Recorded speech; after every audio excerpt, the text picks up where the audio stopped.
আসসালামু আলাইকুম ওয়া রাহমাতুল্লাহি ওয়া বারাকাতুহু। সম্মানিত দেশবাসী, আমি cancer specialist doctor SM. Sarwar. বিশেষ করে আপনাদেরকে আজকে পরিচয় করে দিচ্ছি একজন ক্যান্সার রোগী, যিনি কয় মাস চিকিৎসা করছেন আপনি?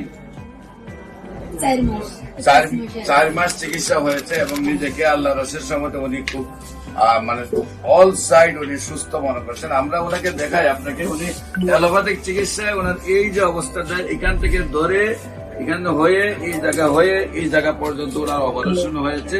এই জায়গা নিয়ে সে পচন ছিল টোটাল অবস্থানটা। এখনো আপনার এই কালচারটা বোঝা যাচ্ছে, আপনারা ক্যামেরাটা ধরলে বুঝতে পারবেন যে ওনার কি অবস্থাটা ছিল। আপনি কি এখন খুব সুস্থ মনে করেন আপনাকে? আচ্ছা, আপনার নাম কি? কি নাম বললেন? রেখা দেবনাথ। আপনার উনি কি হন? হাজবেন্ড। আপনার নাম কি?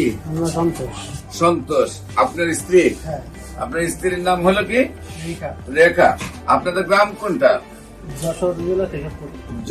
গ্রামের নাম কি? গ্রামের নাম বেতিকুলা। Post office? বাজিয়া। বাজিয়া থানা?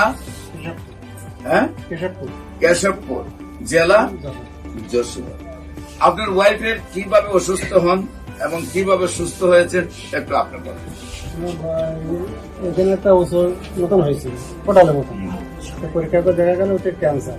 কন্যাতে পরীক্ষা করি ক্যান্সারে কি হবে, তো এখন ঢাকায় নিয়ে যাবো মহাকালী ক্যান্সার হাসপাতাল। মহাকালী ক্যান্সার হাসপাতালে নিয়ে গেলাম, সেখানে তো অপারেশন করলাম। অপারেশন করে ওরা ক্যান্সার করে ঢাকা মেডিকেল পাঠা দিলেন।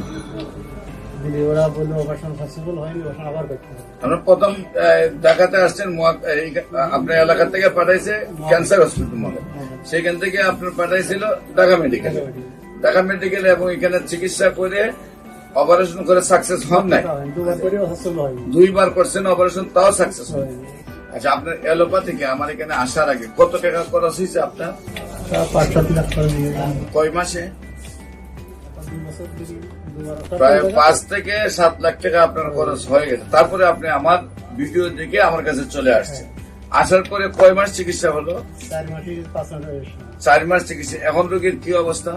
এখন অবস্থা খাতি পারতো না, খাতু পাচ্ছিল, তারা খুবই বাড়িয়েছে। এখন কি আপনি সম্পূর্ণ সুস্থ? আল্লাহর রহমতে উনি সম্পূর্ণ সুস্থ রয়েছেন, নিজেকে দাবি করতেছেন। 5 কেজি ওজন আগের চেয়ে বেড়েছে, নিজেকে সুস্থ। আমরা ইনশাল্লাহ আজকে ওষুধ দিচ্ছি, দোয়া করবো আমরা আল্লাহ যেন বাঘের মতো শক্তি দান করেন এই ওষুধের দ্বারা।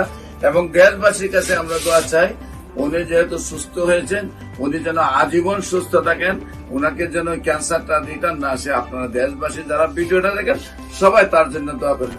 যে কোনো প্রয়োজনে স্ক্রিনে দেওয়া নম্বরে যোগাযোগ করার জন্য আহ্বান জানিয়ে শেষ করছি। এবং ওই রোগীর জন্য যিনি মরণবিধি ক্যান্সার থেকে মুক্তি লাভ করেছেন তার জন্য দোয়া চেয়ে শেষ করছি। সবাইকে ধন্যবাদ। আসসালামু আলাইকুম ওয়া রাহমাতুল্লাহ।